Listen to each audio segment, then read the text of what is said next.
One Piece, ça part en couille, et dans le bon sens du terme, on est là pour parler des spoilers du chapitre 1150 de One Piece qui sortira officiellement dimanche, qui sera trouvable en français jeudi ou vendredi, en piraté. Donc on va parler de ces spoilers qui sont complètement dingues, et oui, Imu est bien le diable, hein, c'était évident, pour ceux qui en doutaient, je pense que vous étiez à côté de la plaque, avec tout ce qu'on vous avait révélé. Imu est tout simplement le diable, donc on peut imaginer que Luffy est un prophète ou Dieu, mais je pense pas, parce que il y a eu beaucoup de fois on a mentionné Dieu dans One Piece, on dirait qu'il y a un Dieu dans le monde de One Piece. On parle souvent de religion, par exemple on avait demandé à Zoro au début de One Piece, je sais plus qui lui avait demandé s'il croyait en Dieu, il disait qu'il croyait pas en Dieu. Donc là c'est assez intéressant vraiment, ces spoilers, je vais les partager avec vous, c'est de la traduction en français par Google, mais ça me semble assez juste. Le chapitre s'appelle Domi Reversi, c'est du latin, je sais pas ce que ça veut dire, renversement à l'envers déjà. Donc c'est parti, l'article de couverture c'est la première page où il y a Yamato depuis des mois et des mois. Yamato rend l'épée de Yasuo au sanctuaire Enma à Akumai. Imu à travers Gonko, la fille qui semble être la fille de Brook d'ailleurs, et maintenant on peut théoriser là-dessus, c'est assez incroyable, déchaîne une vague massive de haki des rois sur Elbaf qui assomme quelques géants et les enfants. Dory et Brogy et les pirates géants attaquent Imu Gonko. Je vais dire Imu maintenant, j'en ai marre de dire Gonko. Mais ce dernier utilise un livre magique pour s'emparer de couteaux et d'armes à feu. Imu poignarde alors Brogy et lui tire dessus. Puisqu'Elbaf n'a pas de roi, Imu déclare que Dory et Brogy doivent être les nouveaux rois.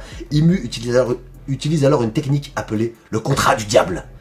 Utilisé un peu partout sur Terre, on peut imaginer ça. Et transforme Dory et Brogy en démons dotés d'une force immense et de l'immortalité, en échange d'une petite partie de leur espérance de vie. Le chapitre se termine avec Imu commandant une armée de démons composée de géants transformés en diables géants, plus les monstres de rêve, vous savez, les monstres qui sortent de l'imaginaire des enfants. Les géants démoniaques ont maintenant à peu près la taille de Oz. Donc ils sont plus que géants maintenant. Vous imaginez là tous ceux qui sont transformés en géants de la taille de Oz.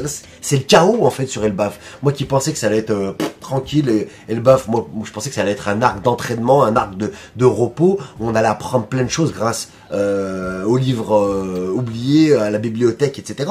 Et pas du tout, non, ça se transforme en guerre totale. On a des spoilers supplémentaires. Domi Reversi, le nom du chapitre 1150, est le nom de la technique qui fait que les corps de Dory et Brogy se retournent à l'envers. J'ai pas trop compris. Dans le corps de Gunko, Imu apparaît sous une forme hybride. Pas mal. Ce qui signifie que Gunko a maintenant des ailes de chauve-souris, un trident dans sa main, voilà, si c'est pas le diable, hein, et une queue pointue en forme de flèche. Sous forme de démon, Dory et Brogy ont des crocs et des ailes de chauve-souris également.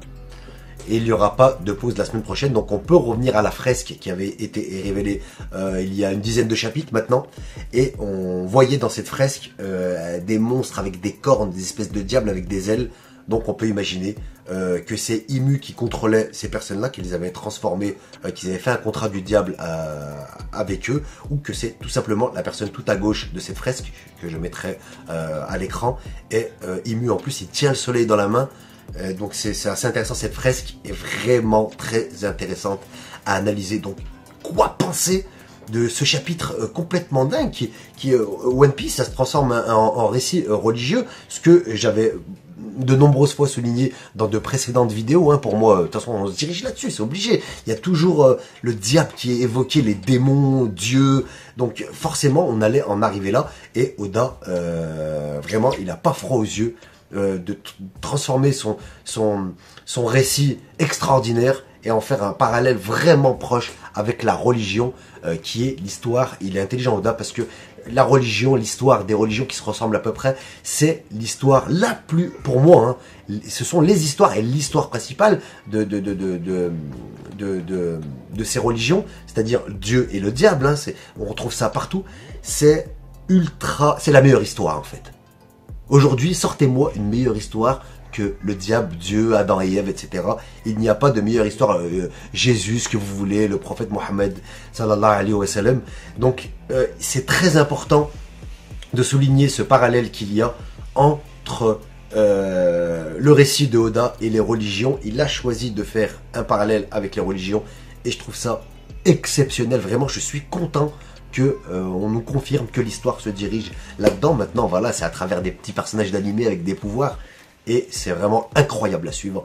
Donc aujourd'hui, il y aura la Bible, le Coran, la Torah et One Piece. Non, je rigole. Évidemment, je rigole, ne prenez pas ça pour compte. Donc voilà, quoi dire? On peut maintenant supposer que le fruit du démon de Im, c'est le fruit du démon original. Son fruit du démon, il s'appelle le fruit du démon. C'est évident maintenant pour moi. Pour moi, ça se discute même plus.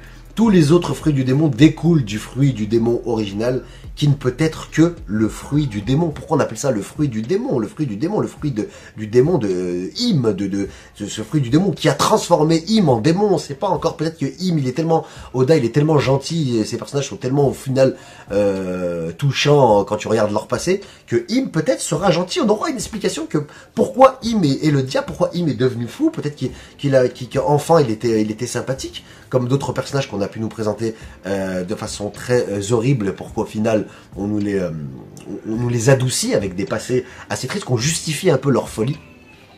Donc je trouve ça assez extraordinaire. Il y a tellement de choses à évoquer maintenant que on est dans le concret. Déjà il est fou, hein. Comment en 2-3 chapitres on peut partir comme ça en guerre totale? Scopper Gaban, on en parle de la force de Scopper Gaban, qui élimine normal le chevalier divin, dont j'ai oublié le nom.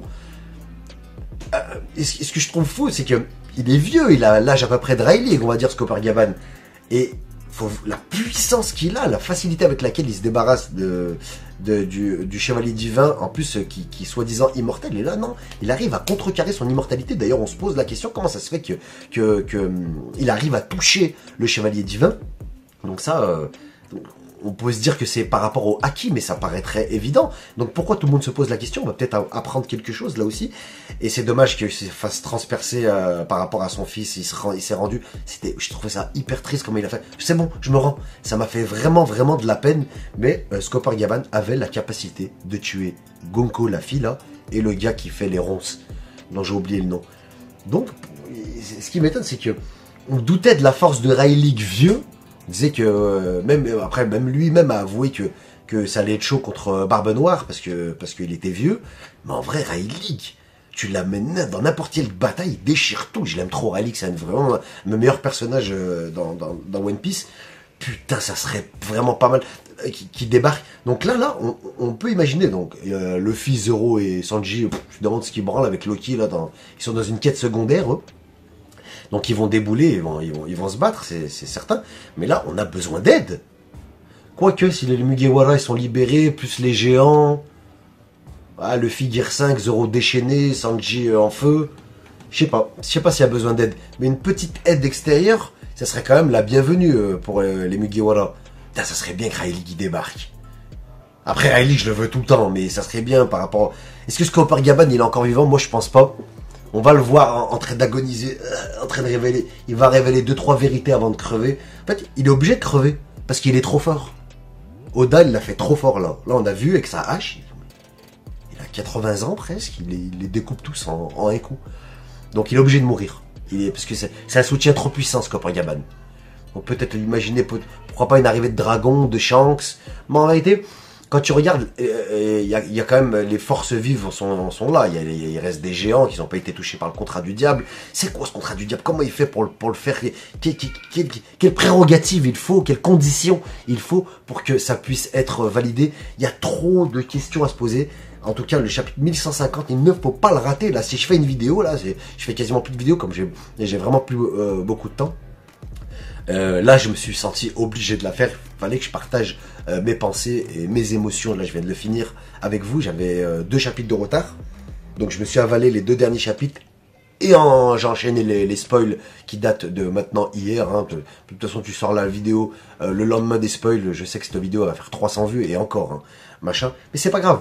Je préfère quand même la faire et partager mes idées, mon ressenti avec vous. J'aimerais bien échanger sur ça avec vous.